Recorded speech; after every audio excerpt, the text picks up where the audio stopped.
नमस्कार good morning everyone मु आर्या आज गुरुत्वपूर्ण खबर गुड़िक आपण मानकु जणाइबी। न्यूज गुड़िक भल लगे निश्चित भाव गोटे लाइक करी चैनल को सब्सक्राइब करदेवे। तो चलतु आज गुरुत्वपूर्ण खबर गुड़िक उपरे नजर पकाइबा। तेबे भिजिला ओडिशा राजधानी समेत विभिन्न स्थान में प्रबल अति प्रबल वर्षा। तेबे राज्य में गत किछि दिन धरी लगी रही तातीरू मिलिबो त्राही। सकाळु सकाळु झिपिझिपि वर्षार भिजिछि ओडिशा। यापर तोड़मुहा होइछि पारद। शनिवार सकाळु भुवनेश्वर समेत विभिन्न स्थान में मेघुआ पाग सांगकु झिपिझिपि वर्षा होई अछि। आज 4 दिन जाए राज्यर विभिन्न स्थान में हालुकारु मध्यम धरणर वर्षा हबार संभावनाटी अधिक रही। रविवार दिन बालेश्वर, भद्रक, जाजपुर, केन्द्रापड़ा, कटक, जगतसिंहपुर, केन्दुझर, ढेंकानाल, पुरी, खर्दा, बौद्ध आदि जिले में घड़घड़ी सहित वर्षा हबार संभावनाटी अधिक रही। एथिलागि एही सबु जिलार पाणीपाग विभाग पक्षरु येलो वार्निंग जारी करा जाई अछि। पश्चिमा झड़ और गुरुचाप बलय जोगु जलीय बाष्प वायुमंडल रे रहिबो। तेणु 5 दिन राज्य में पाग मेघुआ रहिबा नै पूर्वानुमानटी करिछि भारतीय पाणीपाग विभाग।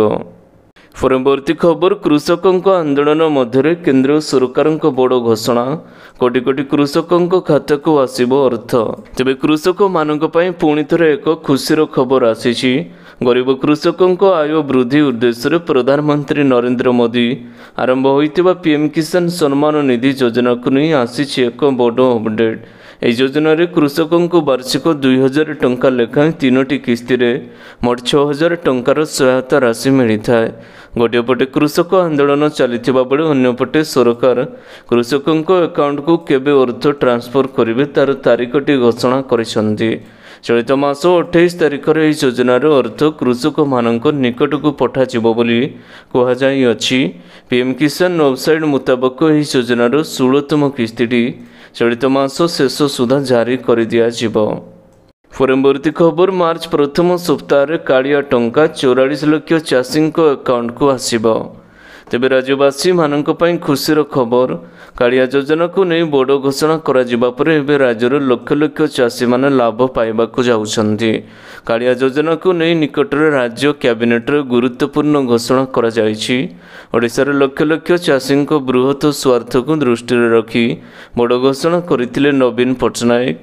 कैबिनेटर निष्पत्ति निया जाइथिला जे चलित वर्ष कौनसी समय चाषी अकाउंट को आसीपारे कालिया किस्ती।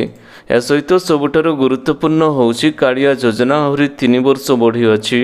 या सहित कालिया योजना वार्षिक 2 थर सहायता व्यतीत राज्य सरकार कौनसी समय अतिरिक्त सहायता मध्य दे पारिबे। मिलिथिबा सूचना अनुसार मार्च प्रथम सप्ताह ही चाषी अकाउंट को आसिबो कालिया टंका। परवर्ती खबर एलपीजी सिलिंडर सब्सिडी जल्दी करंतु यही काम नले बंद हो गैस सब्सिडी। तेबे गैस सिलिंडर व्यवहारकारी मानक पई आसीछि एक गुरुत्वपूर्ण खबर। जदि आपण गैस सिलिंडर व्यवहार करूथंती तेबे खबरटी संपूर्ण भाव में जानी रखंतु नले आपण बहुत क्षति सही पारंती। वास्तव में जदि आपण गैस सिलिंडर उपर सब्सिडी जारी रखिबाकू चाहंती तेबे आपणकू वर्तमान यह पई केवाईसी करबाकू पड़िबो। एथिपाई सरकार शेष तारीख को मार्च 31 पर्यंत धार्य करिसेंती। जदि 31 मार्च सुधा गैस सिलिंडर केवाईसी करा जाय नाही तेबे 31 मार्च पर सब्सिडी पाइबा बंद होइजिबो। वर्तमान केवाईसी 2टी उपर करा जाय पारिबो। आपण गैस एजेंसी कार्यालय को जाई केवाईसी करि पारिबे। या व्यतीत ऑनलाइन केवाईसी एलपीजी सिलिंडर रे मध्य जाई करि पारिबे।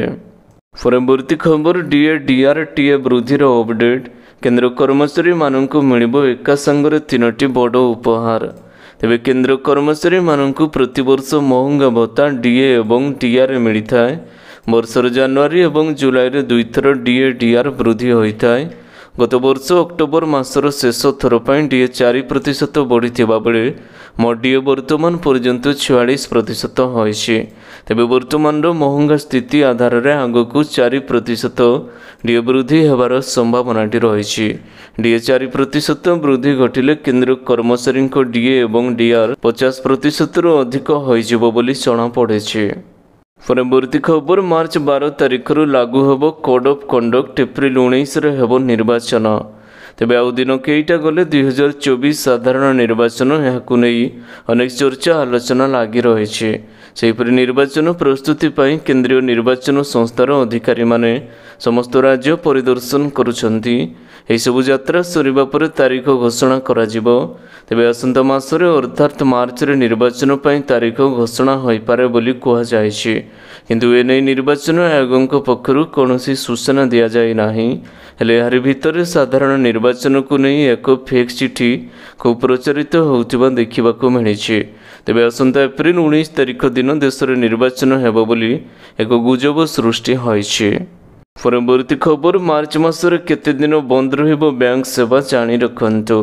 ତେବେ reserve bank of India March ମାସରେ ଛୁଟିର ତାଲିକାଟି ପ୍ରକାଶ କରିଛି। ତେଣୁ ଯଦି ଆପଣଙ୍କର ବ୍ୟାଙ୍କ ସହିତ ଜଡ଼ିତ କାମ ଅଛି ତେବେ ଏହାକୁ ଆଗରୁ ସାରି ନିଅନ୍ତୁ।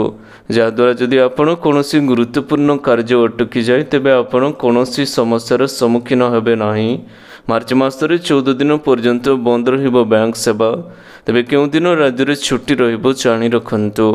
ମାର୍ଚ୍ଚ 1, ମାର୍ଚ୍ଚ 3, 8, 9, 10, 17, 22, 23, 24, 25, 26, 27, ମାର୍ଚ୍ଚ 29 ଏବଂ 31 ତାରିଖ ଦିନ ସମଗ୍ର ଭାରତରେ ବ୍ୟାଙ୍କଗୁଡ଼ିକ ଛୁଟି ରହିବ।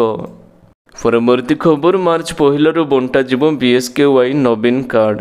ତେବେ ଆସନ୍ତା ମାର୍ଚ୍ଚ 1 ତାରିଖରୁ ବ୍ଲକ ସ୍ତରରେ BSKY ନବୀନ କାର୍ଡ଼ର ବଣ୍ଟନ ଆରମ୍ଭ କରାଯିବ। ଏଥିପାଇଁ ଚଳିତ ମାସ 29 ତାରିଖ ସୁଦ୍ଧା ସମସ୍ତ ବ୍ଲକର ନୋଡାଲ ଅଧିକାରୀମାନଙ୍କୁ ଏକ ୱେଲକମ୍ କିଟ୍ ପ୍ରଦାନ କରାଯିବ। ଏଥିରେ 2ଟି ସମାନ BSKY ନବୀନ କାର୍ଡ଼ ଏବଂ ଅନ୍ୟ କାଗଜପତ୍ର ରହିଛି। ମାର୍ଚ୍ଚ 5 ତାରିଖ ସୁଦ୍ଧା ନବୀନ କାର୍ଡ଼ ବଣ୍ଟନ କାର୍ଯ୍ୟ ଶେଷ ହେବ। ଆଜି ରାଜ୍ୟ ସ୍ୱାସ୍ଥ୍ୟ ସଚିବ ଶାଳିନ ପଣ୍ଡିତ ସବୁ ଜିଲ୍ଲାପାଳମାନଙ୍କୁ ଏ ସମ୍ପର୍କରେ ପତ୍ର ଲେଖିଛନ୍ତି। ପରବର୍ତ୍ତୀ ଖବର, କପି କରି ଧରା ପଡ଼ିଲେ 42 ଜଣ ପରୀକ୍ଷାର୍ଥୀ। ତେବେ ମାଧ୍ୟମିକ ଶିକ୍ଷା ପରିଷଦ ବୋର୍ଡ ଦ୍ୱାରା ପରିଚାଳିତ ଚଳିତ ବର୍ଷ ମାଟ୍ରିକ ପରୀକ୍ଷାର ଦ୍ୱିତୀୟ ଭାଷା ଇଂଲିଶରେ 42 ଜଣ ପରୀକ୍ଷାର୍ଥୀ ଶୁକ୍ରବାର ଦିନ ମାଲପ୍ରାକ୍ଟିସ୍ ହୋଇଛନ୍ତି। ସେମାନେ ପରୀକ୍ଷା ହଲରେ ଅସତ୍ ଉପାୟ ଅବଲମ୍ବନ କରି ଉତ୍ତର ଲେଖୁଥିବା ବେଳେ ସ୍କ୍ୱାଡ୍ ହାତରେ ଧରା ପଡ଼ିଥିବା ବୋର୍ଡ ପକ୍ଷରୁ ସୂଚନା ଦିଆଯାଇଛି। ସୂଚନାଯୋଗ୍ୟ, ପୂର୍ବରୁ ଅନୁଷ୍ଠିତ ମାତୃଭାଷାର ପରୀକ୍ଷାରେ ମୋଟ 10 ପରୀକ୍ଷାର୍ଥୀ MP ହୋଇଥିଲେ। ପରୀକ୍ଷା ପରିଚାଳନାକୁ ଶୃଙ୍ଖଳିତ କରିବା ପାଇଁ ବୋର୍ଡ ପକ୍ଷରୁ 42ଟି ସ୍ପେଶାଲ ସ୍କ୍ୱାଡ୍ 72 ଫ୍ଲାଇଂ ସ୍କ୍ୱାଡ୍ ଜିଲ୍ଲା ପ୍ରଶାସନ ସ୍ତରରେ ଗୋଟିଏ ଲେଖାଏଁ ସ୍ୱତନ୍ତ୍ର ସ୍କ୍ୱାଡ୍ ବ୍ୟବସ୍ଥା କରାଯାଇଛି। CCTV ଜରିଆରେ ଆର୍ଟିଫିସିଆଲ ସର୍ଭିଲାନ୍ସ ଉପଯୋଗରେ ପରୀକ୍ଷା ପରିଚାଳନାକୁ ବୋର୍ଡ ମୁଖ୍ୟାଳୟରୁ ନିୟନ୍ତ୍ରଣ କରାଯାଉଅଛି। ପରବର୍ତ୍ତୀ ଖବର, ଲକ୍ଷ ଲକ୍ଷ ୟୁଜର୍ସଙ୍କୁ ଗୁଗୁଲ ଦେଲା ଝଟକା, ବନ୍ଦ କରିବାକୁ ଯାଉଛି ଜିପେ ପେମେଣ୍ଟ ଆପ୍। ତେବେ ଗୁଗୁଲ ଏହାର ପେମେଣ୍ଟ ଆପ୍ ଜିପେ ବନ୍ଦ କରିବାକୁ ନିଷ୍ପତ୍ତି ନେଇଛି। ଗୁଗୁଲ ଏହି ପେମେଣ୍ଟ ଆପ୍ 4 ଜୁନ 2024କୁ ବନ୍ଦ ହୋଇଯିବ। ତେବେ ଗୁଗୁଲ ଏହି ପେମେଣ୍ଟ ଆପ୍ ବନ୍ଦ କରିବା ଦ୍ୱାରା ଲକ୍ଷ ଲକ୍ଷ ୟୁଜର ସମସ୍ୟାରେ ପଡ଼ିଯାଇପାରନ୍ତି। ତେବେ ଗୁଗୁଲର ଏହି ନିଷ୍ପତ୍ତି 2022ରେ ଲଞ୍ଚ ହୋଇଥିବା ଗୁଗୁଲ ୱାଲେଟ୍ କାରଣରୁ ଆସିଛି। ବହୁ ଦେଶରେ ଗୁଗୁଲ ୱାଲେଟ୍ ସହିତ ଗୁଗୁଲ ପେ ବି କାମ କରୁଛି। ଗୁଗୁଲ ଏହାର ଷ୍ଟାଣ୍ଡାର୍ଡ ଜିପେ ଆପ୍କୁ ବନ୍ଦ କରିବାକୁ ଘୋଷଣା କରିଛି। ପରବର୍ତ୍ତୀ ଖବର, କୃଷକ MSMEକୁ ଋଣ ମିଳିବା ହେବ ସହଜ, RBI ଆଣିବ ନୂଆ ଯୋଜନା। ତେବେ ଋଣ ପାଇବାରେ କୃଷକ ଏବଂ କ୍ଷୁଦ୍ର ବ୍ୟବସାୟୀମାନେ ସମ୍ମୁଖୀନ ହେଉଥିବା ସମସ୍ୟା ଦୂର ହେବାକୁ ଯାଉଛି। ରିଜର୍ଭ ବ୍ୟାଙ୍କ ଏଥିପାଇଁ ଏକ ନୂଆ ଯୋଜନା ପ୍ରସ୍ତୁତ କରିବାକୁ ଯାଉଛନ୍ତି। କୃଷକ ଏବଂ MSMEକୁ ଋଣ ପାଇଁ UPI ପରି ପ୍ଲାଟଫର୍ମ ଆଣିବାକୁ RBI ଚିନ୍ତା କରୁଛି। ଏହି ପ୍ରସ୍ତାବିତ କ୍ରେଡିଟ୍ ବିତରଣ ପ୍ଲାଟଫର୍ମ UPI ଡିଜିଟାଲ ପେମେଣ୍ଟ ପାଇଁ କାର୍ଯ୍ୟ କରୁଥିବା ପରି କାର୍ଯ୍ୟ କରିବ। ଏହା କୃଷକ ଏବଂ MSME ପାଇଁ ଋଣ ପ୍ରକ୍ରିୟାକୁ ସରଳ କରାଯିବ। RBI ଅନୁସାରେ ଡିଜିଟାଲ ଇଣ୍ଟରଫେସ୍ ମାଧ୍ୟମରେ ଗ୍ରାହକ ଋଣ ବର୍ତ୍ତମାନ ସାଧାରଣ କାର୍ଯ୍ୟ ପାଲଟିଅଛି। କିନ୍ତୁ କୃଷକ ଏବଂ କ୍ଷୁଦ୍ର ବ୍ୟବସାୟୀମାନଙ୍କୁ ଋଣ ପାଇବା ପାଇଁ ବ୍ୟାଙ୍କଗୁଡ଼ିକ ବୁଲିବାକୁ ପଡ଼ିବା ସହ ହଇରାଣ ହେବାକୁ ପଡ଼ିବ। RBI ଅନୁଯାୟୀ ପ୍ରସ୍ତାବିତ କ୍ରେଡିଟ୍ ପ୍ଲାଟଫର୍ମ କୃଷକ ଏବଂ MSME ପାଇଁ ଋଣ ପ୍ରକ୍ରିୟାକୁ ସହଜ କରିବ। ପରବର୍ତ୍ତୀ ଖବର, କଟକ ଭୁବନେଶ୍ୱରରେ ଝିପିଝିପି ବର୍ଷା ପରେ ତୋଡ଼ମୁହାଁ ହୋଇଛି ପାରଦ। ତେବେ ବର୍ଷା ହାଣିଲା ଆଶ୍ୱସ୍ତି। କଟକ ଭୁବନେଶ୍ୱରରେ ଝିପିଝିପି ବର୍ଷା ପରେ ତୋଡ଼ମୁହାଁ ହୋଇଛି ପାରଦ। ତାପମାତ୍ରା କମିବା ସହ ତାତିରୁ ମିଳିଛି ମୁକ୍ତି। ଛତିଶଗଡ଼ରେ ସୃଷ୍ଟି ହୋଇଥିବା ଘୂର୍ଣ୍ଣିବଳୟ ପ୍ରଭାବରେ ଦ୍ୱୈତ୍ୟନଗରୀ ସମେତ କିଛି ଜିଲ୍ଲାରେ ହାଲୁକା ବର୍ଷା ହେବାକୁ ମିଳିଛି। ଆଜି ଉପକୂଳ ସମେତ ଢେଙ୍କାନାଳ, ଅନୁଗୁଳ, କେନ୍ଦୁଝର, ମୟୂରଭଞ୍ଜ, ବୌଦ୍ଧ ଏବଂ କନ୍ଧମାଳ ଜିଲ୍ଲାରେ ହାଲୁକାରୁ ବର୍ଷା ହେବାର ସମ୍ଭାବନାଟି ରହିଛି। 28 ତାରିଖ ଯାଏଁ ରାଜ୍ୟର ବିଭିନ୍ନ ସ୍ଥାନରେ ବର୍ଷା ନେଇ ପାଣିପାଗ କେନ୍ଦ୍ର ପକ୍ଷରୁ ଆକଳନ କରାଯାଇଅଛି। ପରବର୍ତ୍ତୀ ଖବର ଆସିଲା ମୋ ବସ୍ର ନୂଆ ଆପ୍ ଏଣିକି ମୋବାଇଲରେ ହେବ ଟିକେଟ୍ ବୁକିଂ। ତେବେ ମୋ ବସ୍ରେ ଯାତ୍ରା କରିବା ଆହୁରି ହେବ ସହଜ। ମୋ ବସ୍ କେଉଁଠି ଅଛି ଗୋଟିଏ କ୍ଲିକ୍ରେ ଲାଇଭ୍ ଲୋକେସନ୍ ଜାଣି ହେବ। ଖାଲି ଏତିକି ନୁହେଁ, ଯାତ୍ରା ସମୟରେ ବସ୍ ଭିତରେ ଥାଇ ମଧ୍ୟ ଟିକେଟ୍ କାଟି ହେବ। ନୂଆ ମୋବାଇଲ ଆପ୍ ଉନ୍ମୋଚନ କରି ଯାତ୍ରୀମାନଙ୍କ ପାଇଁ ଏଭଳି ସୁବିଧା ଯୋଗାଇ ଦେଇଛି କ୍ୟାପିଟାଲ ରିଜିଅନ୍ ଅର୍ବାନ୍ ଟ୍ରାନ୍ସପୋର୍ଟ ବା କ୍ରୁଟ୍। ପରବର୍ତ୍ତୀ ଖବର କେନ୍ଦୁଝର ଦେଇ ନୂଆଦିଲ୍ଲୀକୁ ଗଡ଼ିବ ଯାତ୍ରୀବାହୀ ଟ୍ରେନ୍। ତେବେ କେନ୍ଦୁଝର ଦେଇ ଦେଶର ରାଜଧାନୀ ନୂଆଦିଲ୍ଲୀ ପର୍ଯ୍ୟନ୍ତ ଯାତ୍ରୀବାହୀ ଟ୍ରେନ୍ ଚଳାଚଳ ଦାବିରେ ଜିଲ୍ଲାର ବିଭିନ୍ନ ସଂଗଠନ ପକ୍ଷରୁ ବାରମ୍ବାର ଆନ୍ଦୋଳନ ହୋଇ ଆସୁଥିଲା। ଜିଲ୍ଲା ଦେଇ ଯାଉଥିବା ରେଳପଥର ଦୋହରୀକରଣ ଶେଷ ହେବା ପରେ କେନ୍ଦୁଝର ଦେଇ ନୂଆଦିଲ୍ଲୀ ପର୍ଯ୍ୟନ୍ତ ଯାତ୍ରୀବାହୀ ଟ୍ରେନ୍ ଚଳାଚଳ ଆରମ୍ଭ ନେଇ ଜିଲ୍ଲାବାସୀ ବେଶ୍ ଆଶାବାଦୀ ରହିଥିଲେ। ତେବେ କେନ୍ଦୁଝର ଜିଲ୍ଲାରୁ ରେଳ ଯୋଗେ ଖଣିଜ ସମ୍ପଦ ପରିବହନରୁ ରେଳବାଇ ମାସିକ 100 କୋଟି ଟଙ୍କାର ରାଜସ୍ୱ ସଂଗ୍ରହ କରି ଆସୁଥିବାରୁ ଅଧିକ ସଂଖ୍ୟକ ଯାତ୍ରୀବାହୀ ଟ୍ରେନ୍ ଚଳାଚଳ କଲେ ମାଲବାହୀ ଟ୍ରେନ୍ ଚଳାଚଳ ବାଧାପ୍ରାପ୍ତ ହେବା ସହିତ ରାଜସ୍ୱ ହାନି ଆଶଙ୍କାରେ ରେଳବାଇ ଜାଣିଶୁଣି ଅଧିକ ସଂଖ୍ୟକ ଯାତ୍ରୀବାହୀ ଟ୍ରେନ୍ ଚଳାଚଳ କରୁନଥିଲା। କେନ୍ଦୁଝର ଯୁବ ପରିଷଦ ସମେତ ଶ୍ରମିକ ସଂଗଠନ ପକ୍ଷରୁ ବହୁବାର କେନ୍ଦୁଝର ଦେଇ ନୂଆଦିଲ୍ଲୀକୁ ଯାତ୍ରୀବାହୀ ଟ୍ରେନ୍ ଚଳାଚଳ ଦାବିରେ ରେଳ ରୋକ ସହ ଆନ୍ଦୋଳନ ଡାକରା ସତ୍ତ୍ୱେ ରେଳବାଇ ଏହାକୁ ଟାଳିବାର ଅନେକାଂଶରେ ସକ୍ଷମ ମଧ୍ୟ ହୋଇଥିଲା। ପରବର୍ତ୍ତୀ ଖବର ଏୟାର ଷ୍ଟ୍ରାଇକ୍ ପରେ ଏବେ ପାକିସ୍ତାନ ଉପରେ ସର୍ଜିକାଲ ଷ୍ଟ୍ରାଇକ୍ କରିଛି ଇରାନ। ତେବେ ପାକିସ୍ତାନୀ ଆତଙ୍କବାଦୀ ସଂଗଠନ ଇରାନର ବଡ଼ ଜବାବ। ଏୟାର ଷ୍ଟ୍ରାଇକ୍ ପରେ ଏବେ ସର୍ଜିକାଲ ଷ୍ଟ୍ରାଇକ୍ କରିଛି ଇରାନ। ପାକିସ୍ତାନ ମାଟିରେ ପଶି ଜୈଶ-ଅଲ୍-ଅଦଲ ଆତଙ୍କବାଦୀଙ୍କ ସଂଗଠନର କମାଣ୍ଡର ଇସମାଇଲ ସାହେବକ୍ସ ଏବଂ ତାର କିଛି ସହଯୋଗୀଙ୍କୁ ନିପାତ କରିଛନ୍ତି ଇରାନର ସ୍ୱତନ୍ତ୍ର ଫୋର୍ସ। ଏନେଇ ଇରାନର ଗଣମାଧ୍ୟମରେ ଖବର ପ୍ରକାଶ ପାଇଛି। ଜୈଶ-ଅଲ୍-ଅଦଲ ସଂଗଠନ 2012 ମସିହାରେ ସଂଗଠନ ହୋଇଥିବା ବେଳେ ଏହା ଇରାନର ଦକ୍ଷିଣ ପୂର୍ବ ନିସ୍ତାନ ବାଲୁଚିସ୍ତାନ ସକ୍ରିୟ ରହିଛି। ଏହାକୁ ଆତଙ୍କବାଦୀ ସଂଗଠନ ଭାବରେ ଘୋଷଣା କରିଛି ଇରାନ। ଗତ କିଛି ବର୍ଷ ମଧ୍ୟରେ ଏହି ସଂଗଠନ ପକ୍ଷରୁ ଇରାନର ସୈନ୍ୟବଳ ଉପରେ ଅନେକ ଥର ଆକ୍ରମଣ କରାଯାଇଅଛି। ପରବର୍ତ୍ତୀ ଖବର ଓପିଏସ୍ସି ପକ୍ଷରୁ ବିଜ୍ଞପ୍ତି, ରାଜ୍ୟ ଆଇନ ବିଭାଗରେ ନିଯୁକ୍ତି ପାଇବେ ଭାଷା ଅଧିକାରୀ। ତେବେ ରାଜ୍ୟର ସମସ୍ତ ସରକାରୀ ଚାକିରି ଆଶାୟୀମାନଙ୍କ ପାଇଁ ଆସିଛି ଏକ ଖୁସିର ଖବର। ରାଜ୍ୟ ସରକାରଙ୍କ ଆଇନ ବିଭାଗ ଅଧୀନରେ ଭାଷା ଅଧିକାରୀଙ୍କ ନିଯୁକ୍ତି ଦିଆଯିବ। ଏଥିପାଇଁ ମାର୍ଚ୍ଚ ମାସ 15 ତାରିଖରୁ ଏପ୍ରିଲ ମାସ 15 ତାରିଖ ମଧ୍ୟରେ ଅନଲାଇନ୍ ଆବେଦନଟି ଗ୍ରହଣ କରାଯିବ। ପ୍ରାର୍ଥୀଙ୍କୁ 35,400 ପେ ସ୍କେଲରେ ବେତନ ପ୍ରଦାନ କରାଯିବ।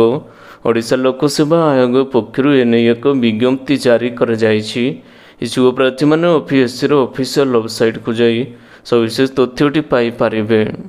ପରବର୍ତ୍ତୀ ଖବର ମୃତ ଚାଷୀଙ୍କ ପରିବାରଙ୍କୁ 1 କୋଟି ଟଙ୍କାର ସହାୟତା। ତେବେ ଆନ୍ଦୋଳନ ସମୟରେ ମୃତ୍ୟୁବରଣ କରିଥିବା ଯୁବ ଚାଷୀମାନଙ୍କ ପରିବାରକୁ 1 କୋଟି ଟଙ୍କା ଆର୍ଥିକ ସହାୟତା ପ୍ରଦାନ କରାଯିବ। ଆଜି ଏ ସମ୍ପର୍କରେ ପଞ୍ଜାବର ଆମ୍ ଆଦମୀ ପାର୍ଟି ସରକାରଙ୍କ ପକ୍ଷରୁ ଘୋଷଣା କରାଯାଇଛି। ପଞ୍ଜାବ ମୁଖ୍ୟମନ୍ତ୍ରୀ ଭଗବନ୍ତ ସିଂ ମାନ ନିଜେ ଏ ସମ୍ପର୍କରେ ସୂଚନା ଦେଇ କହିଛନ୍ତି, ନିକଟରେ ଦିଲ୍ଲୀ ସୀମାରେଖା ଖନ୍ୟନଗରୀ ଅଞ୍ଚଳରେ ଆନ୍ଦୋଳନ କରୁଥିବା କୃଷକମାନଙ୍କ ମଧ୍ୟରୁ ଶୁଭକରଣ ନାମକ ଜଣେ ଯୁବକ କୃଷକଙ୍କ ମୃତ୍ୟୁ ହୋଇଥିଲା। ଏହା ଏକ ସ୍ପର୍ଶକର୍ତ୍ତାର ଘଟଣା ବୋଲି ମାନ ଅଭିନୀତ କହିଛନ୍ତି। ମାନଙ୍କ କହିବା ଅନୁସାରେ ତାଙ୍କର ସରକାର କୃଷକଙ୍କ ସମସ୍ୟାକୁ ବୁଝୁଥିବା ବେଳେ ମୃତ କୃଷକଙ୍କ ପରିବାର ପ୍ରତି ସମ୍ବେଦନା ବ୍ୟକ୍ତ କରିଛନ୍ତି। ଏତଦ୍ ବ୍ୟତୀତ ମୁଖ୍ୟମନ୍ତ୍ରୀ ଭଗବନ୍ତ ସିଂ ମାନ ଶୋକ ସନ୍ତପ୍ତ ପରିବାରବର୍ଗଙ୍କୁ 1 କୋଟି ଟଙ୍କାର ଆର୍ଥିକ ସହାୟତା ଏବଂ ମୃତକଙ୍କ ସାନ ଭଉଣୀଙ୍କୁ ସରକାରୀ ନିଯୁକ୍ତି ଦେବାକୁ ପ୍ରତିଶ୍ରୁତି ଦେଇଛନ୍ତି। ପରବର୍ତ୍ତୀ ଖବର ଯଶସ୍ୱୀ ଜୟସ୍ୱାଲଙ୍କ ଜଲୁଆ ଜାରି, ଗାଙ୍ଗୁଲି ଏବଂ ଗୌତମଙ୍କୁ ପଛରେ ପକାଇ ହେଲେ ନମ୍ବର 1 ବ୍ୟାଟର। ତେବେ ଝାଡ଼ଖଣ୍ଡ ରାଞ୍ଚିରେ ଭାରତ ଏବଂ ଇଂଲଣ୍ଡ ମଧ୍ୟରେ ଖେଳାଯାଉଥିବା ଟେଷ୍ଟ ମ୍ୟାଚ୍ରେ ଯଶସ୍ୱୀ ଜୟସ୍ୱାଲ ଅର୍ଦ୍ଧଶତକ ହାସଲ କରି ରେକର୍ଡ କରିଛନ୍ତି। ମ୍ୟାଚ୍ର ଦ୍ୱିତୀୟ ପାଳିରେ ଶନିବାର ଜୟସ୍ୱାଲ ଅର୍ଦ୍ଧଶତକ ହାସଲ କରି ଟିମ୍ ଇଣ୍ଡିଆର ପୂର୍ବତନ କ୍ୟାପ୍ଟେନ୍ ସୌରଭ ଗାଙ୍ଗୁଲି ଏବଂ ଗୌତମ ଗାଙ୍ଗୁଲିଙ୍କୁ ପଛରେ ପକାଇ ଦେଇଛନ୍ତି। ଗୋଟିଏ ଟେଷ୍ଟ ସିରିଜରେ ସର୍ବାଧିକ 600 ରନ୍ ହାସଲ କରିଥିବା ଜୟସ୍ୱାଲ ପ୍ରଥମ ଭାରତୀୟ ବାମହାତୀ ବ୍ୟାଟର ହୋଇଛନ୍ତି। ପରବର୍ତ୍ତୀ ଖବର ଫିକ୍ସଡ ଡିପୋଜିଟ୍ରେ ମିଳୁଛି 9% ପର୍ଯ୍ୟନ୍ତ ସୁଧ। କେଉଁ ବ୍ୟାଙ୍କ ସାଧାରଣ ନାଗରିକଙ୍କୁ ଦେଉଛି ଅଧିକ ଫାଇଦା ଜାଣି ରଖନ୍ତୁ। ତେବେ ଆଜିର ସମୟରେ ଅର୍ଥ ସମସ୍ତଙ୍କ ପାଇଁ ନିହାତି ଜରୁରୀ ଅଟେ। ଏଥିପାଇଁ ଗ୍ରାହକମାନେ ସର୍ବଦା ଅଧିକ ରିଟର୍ଣ୍ଣ ମିଳୁଥିବା ନିବେଶ ସନ୍ଧାନରେ ରହିଥାନ୍ତି। ତେବେ ଆଜିର ସମୟରେ ବ୍ୟାଙ୍କ ସ୍ଥାୟୀ ଜମା ବା ଫିକ୍ସଡ ଡିପୋଜିଟ୍ ନିବେଶର ଏକ ବଢ଼ିଆ ବିକଳ୍ପ ଅଟେ। ଗ୍ରାହକମାନେ ଏଫ୍ଡିରେ ନିବେଶ କରି 9% ପର୍ଯ୍ୟନ୍ତ ସୁଧଟି ପାଇପାରିବେ। ଅନେକ ସ୍ମଲ୍ ଫାଇନାନ୍ସ ବ୍ୟାଙ୍କ ପକ୍ଷରୁ ଗ୍ରାହକଙ୍କୁ 8ରୁ 8.5% ପର୍ଯ୍ୟନ୍ତ ସୁଧ ଦିଆଯାଉଛି। ପରବର୍ତ୍ତୀ ଖବର ଲୋକସଭା ନିର୍ବାଚନ। ଫେବୃଆରୀ 29ରେ 100 ପ୍ରାର୍ଥୀଙ୍କ ନାମ ଘୋଷଣା କରିପାରେ ବିଜେପି। ତେବେ ଆସନ୍ତା ମାର୍ଚ୍ଚ ମାସରେ କେନ୍ଦ୍ର ନିର୍ବାଚନ ଆୟୁକ୍ତ ଦେଶର ସାଧାରଣ ନିର୍ବାଚନ ତାରିଖ ଘୋଷଣା କରିପାରନ୍ତି। ତାରିଖ ଘୋଷଣା ହେବା ପୂର୍ବରୁ କେନ୍ଦ୍ରରେ କ୍ଷମତାସୀନ ବିଜେପି ସରକାର ପ୍ରଥମ ଦଫାରେ 100 ଜଣ ପ୍ରାର୍ଥୀଙ୍କ ନାମ ଘୋଷଣା କରିବା ନେଇ ଜାତୀୟ ଗଣମାଧ୍ୟମରେ ଚର୍ଚ୍ଚା ହେଉଛି। ଫେବୃଆରୀ 29 ତଥା ଗୁରୁବାର ଦଳ ପକ୍ଷରୁ 100 ଜଣ ପ୍ରାର୍ଥୀଙ୍କ ନାମ ଘୋଷଣା କରାଯିବା ସହିତ ସେମାନେ କେଉଁଠି ଲଢ଼ିବେ ତାର ତାଲିକା ବିଜେପି ପକ୍ଷରୁ ଜାରି କରାଯିବ।